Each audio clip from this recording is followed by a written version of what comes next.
I'll never forget this one night when I was around 15 or 16. It was a Friday night, the kind of night when you usually want to chill out and enjoy the beginning of the weekend. My parents had planned dinner with some friends, which meant I had the house to myself for a few hours. I was looking forward to a quiet, laid-back evening. But my peaceful night took a sudden turn. Out of nowhere, I heard a loud, crashing noise coming from the garage. My heart started racing as I peeked through a window, trying to see what was going on. There, in the dim light, was a middle-aged guy. He had somehow managed to get into our garage and was trying to force his way into the house. I could see he was carrying something in his hand. It looked like a baseball bat or a metal pipe. The sight of him sent shivers down my spine. He looked furious, like a storm ready to explode. He was shouting my dad's name over and over, his voice echoing around the garage. I could hear the sounds of glass shattering and things breaking. He smashed windows, busted up a door, and even managed to damage my mom's car.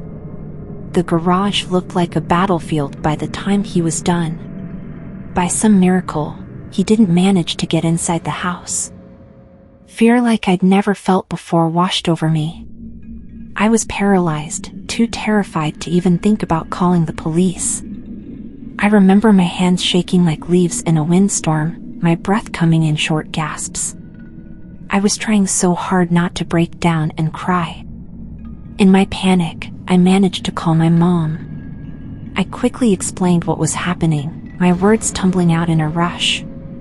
My parents immediately turned around and started heading home, calling the cops as they drove. The police arrived a few minutes later, their lights painting the night with bright flashes of red and blue. As they investigated, a crazy story began to unfold. It turned out the man who had tried to break into our house was married to one of my dad's coworkers. His wife had been cheating on him, but instead of coming clean about her lover, she pointed the finger at my dad to cover for her actual boyfriend. And just like that, a normal, quiet Friday night turned into an evening I'll never forget. It was a scary lesson in how people's lies and mistakes can spiral out of control, affecting innocent people in the process.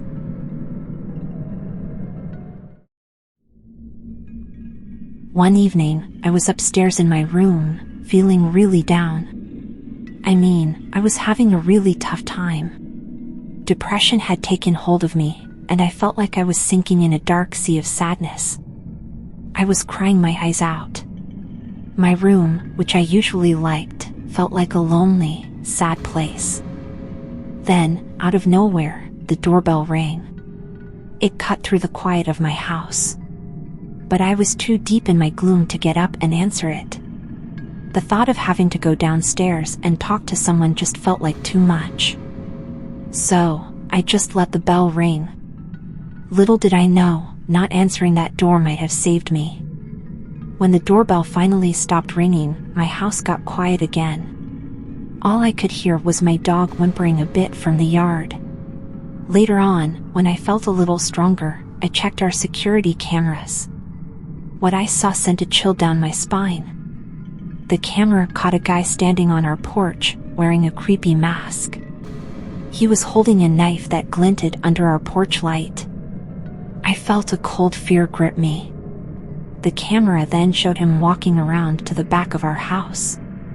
He went right up to our glass doors, not even bothered by my dog, who was watching him. The guy even waved at my dog, like he was out for a stroll or something. Then, he tapped on the glass doors with his knife, trying to see inside. If I had gotten up and gone downstairs, he would have seen me.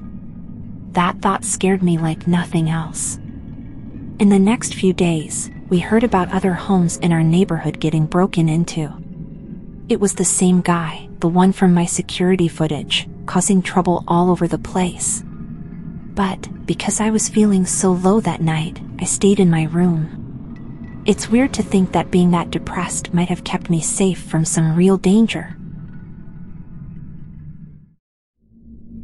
I remember that day pretty clearly. It started off as just an ordinary afternoon. I was chilling in the basement, right where we kept our family computer. I was playing a game, probably Run Escape, and was deeply lost in it.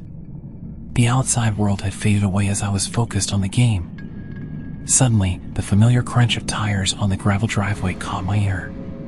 It wasn't unusual or alarming, I just figured my mom was back from work. I didn't even pause my game or look away from the screen, expecting to hear her footsteps coming through the door any moment. But then, I heard the creak of our screen door opening. It was that distinctive sound that I had heard hundreds of times before, so naturally, I waited for the next part, the sound of her unlocking the main door.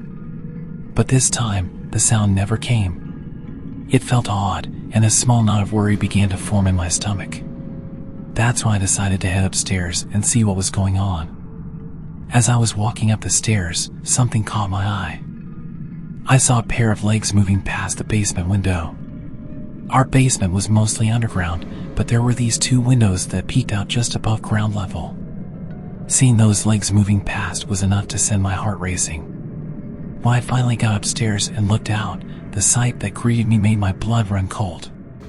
There were two guys I didn't recognize, right there in our backyard. They were peering into our windows and talking to each other. I could barely make out their words, but I heard enough to know they were talking about the locked door. I almost pissed myself when I realized that they were trying to break into our house, the place where I felt safe and secure. We had a few break-ins before, and ever since then, we made sure to keep everything locked. But knowing that didn't make me any less terrified. I mean, I was just 10 years old, alone in a house with two strangers trying to get in. The fear I felt was like nothing else. It was a terrifying experience, one I'll never forget.